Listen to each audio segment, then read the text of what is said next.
alaikum warahmatullahi wabarakatuh. Ikhwan, ndugu zangu, namshukuru Mwenyezi Mungu Subhanahu wa Ta'ala kutujalia fursa na neema ya uhai kwa siku ya leo. Leo nataka niwape faida ya dawa moja muhimu sana katika kutengeneza miili yetu. Dawa ya kuondoa mabaka, weusi, madoa, hiyo una athari ya uvimbe kwenye mwili, madoa, mradi una mabaka na weusi katika mwili wako. Usipate tabu, fanya hivi.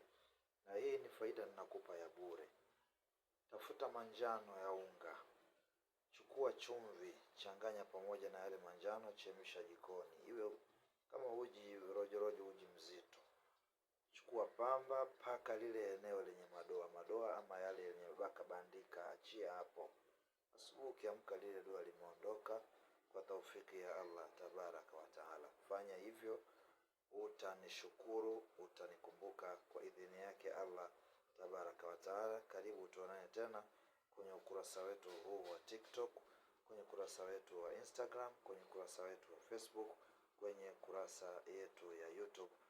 Assalamu alaikum warahmatullahi wabarakatuh. Ndugu yenu Khalifa Sheikh Makamba.